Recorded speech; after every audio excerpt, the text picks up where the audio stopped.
Part 1. You will hear a telephone conversation between a customer and a shop assistant. First, you have some time to look at questions 1 to 3.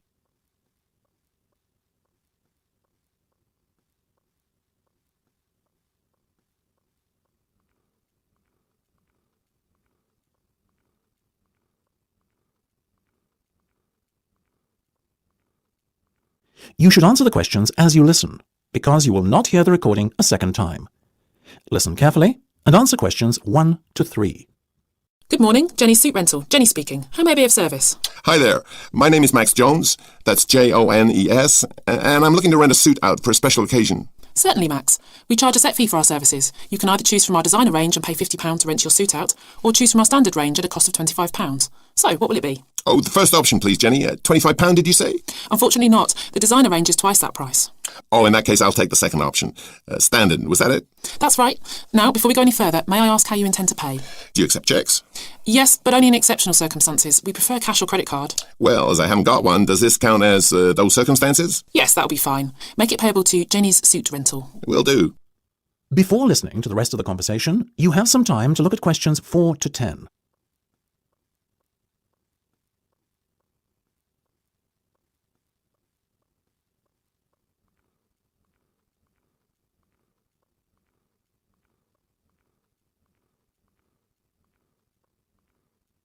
Now listen and answer questions 4 to 10.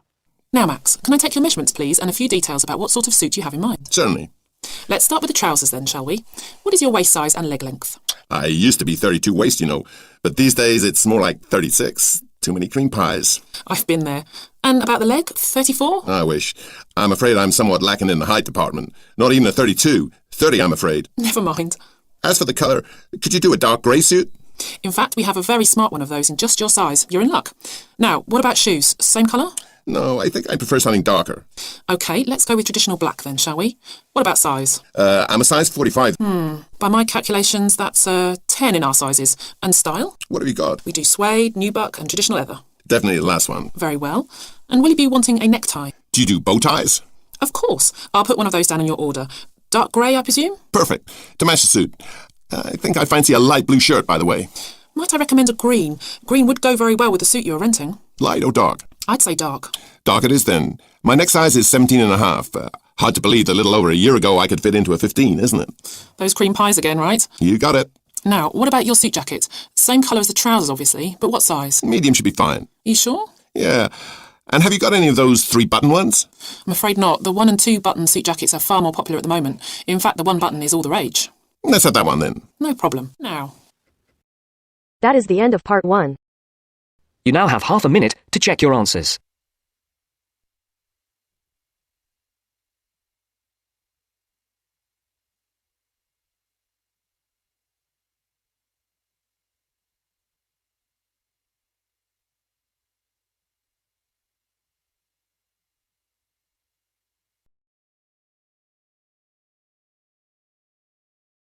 Now turns to Part 2. Part 2. First, you have some time to look at questions 11 to 16.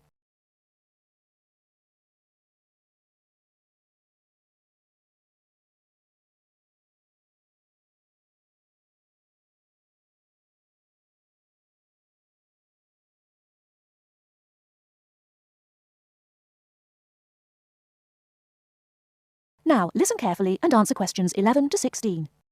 I'm here today with Helen Warner, who has been a vegetarian for many years and is going to talk a little about vegetarianism. Helen, the concept of vegetarianism seems to have interested a number of our listeners who have sent in some questions.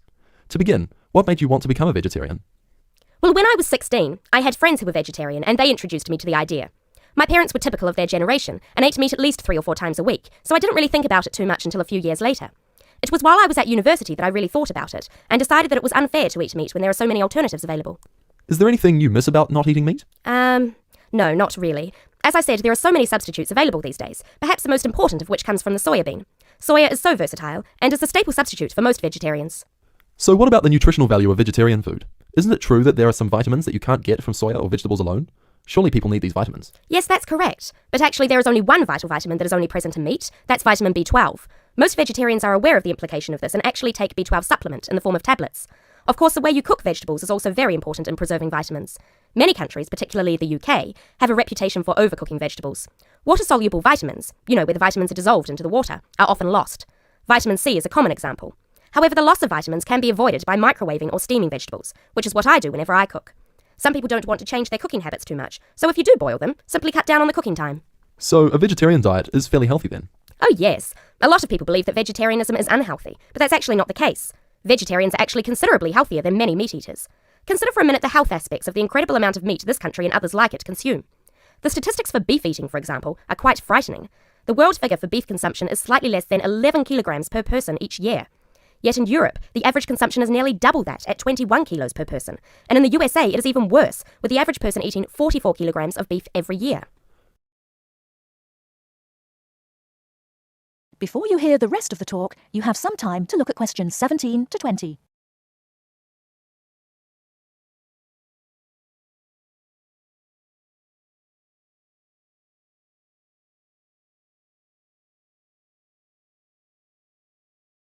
Now listen and answer questions 17 to 20.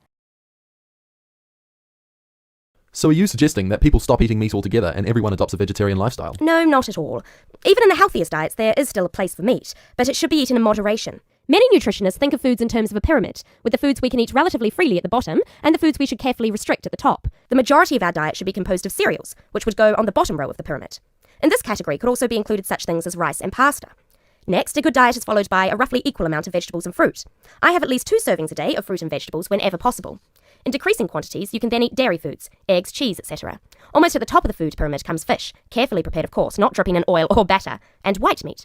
Chicken, for example, is a comparatively healthy meat, but again, a lot of this comes down to preparation methods. Right at the top of the pyramid come the ingredients of far too many Western meals, red meat and potatoes. It is particularly in that area that I would suggest moderation. Well, thank you very much, Helen. I'm sure that a lot of listeners are interested in your views. How could they find out more about the health benefits of vegetarian options? Well, there are lots of websites and books on healthy eating and vegetarianism, but it is always important to remember to consult your doctor before making any radical changes to your diet or lifestyle. That is the end of part 2. You now have half a minute to check your answers.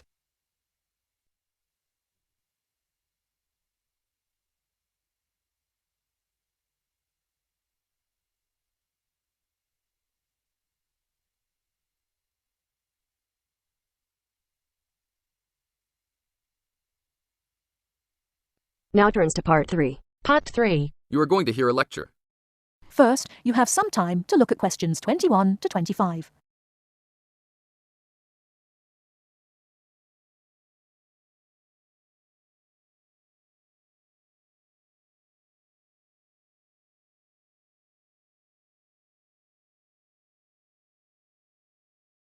Now listen carefully and answer questions 21 to 25. London being settled by the Romans explains their lust for blood. By about AD 200, the administration of Britain was divided in two. York became the capital of Britannia Inferior and London of Britannia Superior. Around the same time, the city also acquired its famous walls, probably about 20 foot high. Why did they build such high walls? It was a protective measure which may have been due to civil war, initiated when Governor Claudius Albinus tried to claim the imperial crown in Rome. Was paganism still predominant then?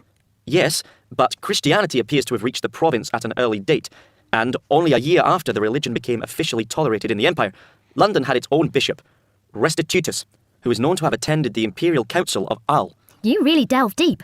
I think you'll do well on your tutorial paper. It's a great pleasure to welcome back Ms. Mary Kirk, who is a professional health advisor and physical education officer.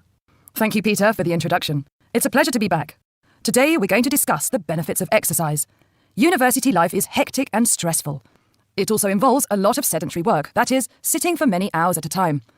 What I'd like to focus on is how to approach exercise, not only from the aspect of health benefits, but also as a form of stress relief. I know it's hard to organise your time around studies and socialising, but you can socialise while exercising. If you have an hour free in the morning, afternoon or evening, it would be a good idea to get together with your friends and create a sports team. Before you hear the rest of the talk, you have some time to look at questions 26 to 30.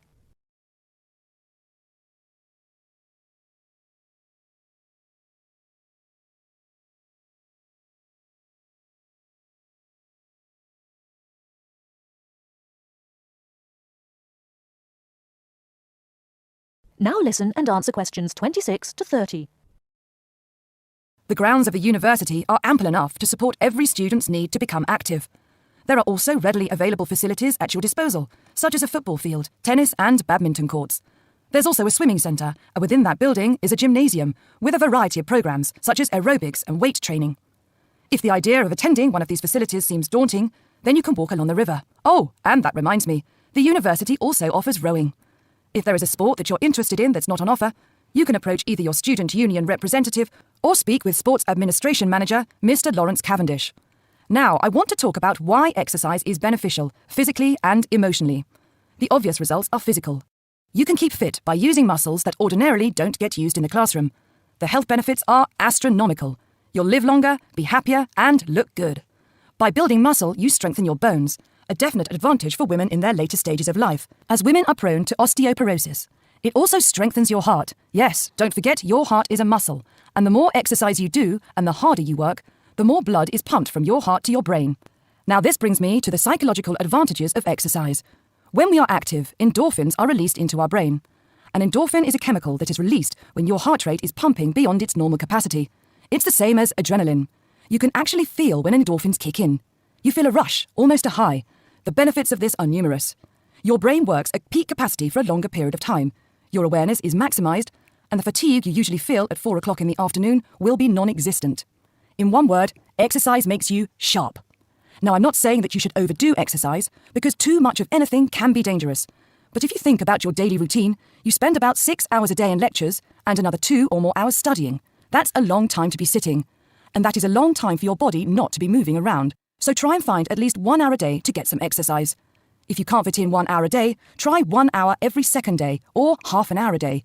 You will see rewards instantly. You'll feel great and look great. This I can promise you. That is the end of part 3. You now have half a minute to check your answers.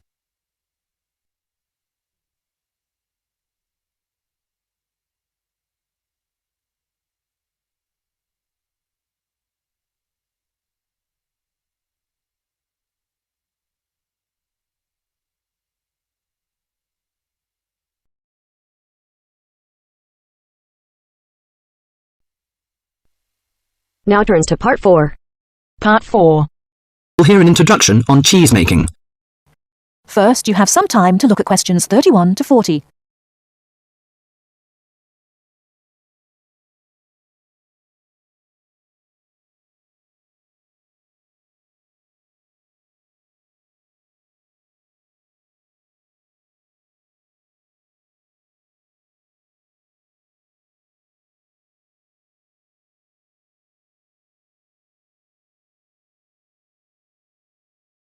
Now, listen carefully and answer questions 31 to 40. Cheese is one of those foods that we tend to take for granted as always having been with us, and it's odd to think that someone somewhere must have discovered the process to make cheeses. That takes place today. In the studio to tell us all about it is Monica Maxwell.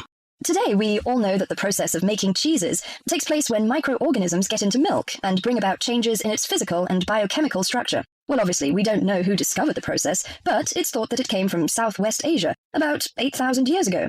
In the early time, there were mainly 2 types of cheeses. One of them was rather tasteless and bland, in the case of the so-called fresh cheeses, which are eaten immediately after the milk has coagulated. And another one was rough-tasting and salty, in the case of the ripened cheeses, which are made by adding salt to the soft fresh cheese and allowing other biochemical processes to continue so that a stronger taste and a more solid texture resulted. The ancient Romans changed all that. They were great pioneers in the art of cheese making, and the different varieties of cheese they invented and the techniques for producing them spread with them to the countries they invaded. This spread of new techniques took place between about 60 BC and 300 AD. You can still trace their influence in the English word cheese, which comes ultimately from the Latin word caseus, that's C-A-S-E-U-S. At this stage in history, people weren't aware in a scientific way of the role of different microorganisms and enzymes in producing different types of cheese. But they knew from experience that cheese's tastes were relevant to something. If you kept your milk or your pre-cheese mixture at a certain temperature or in a certain environment, things would turn out in a certain way. In the 19th century, with the increasing knowledge about microorganism, there came the next great step forward in cheese making.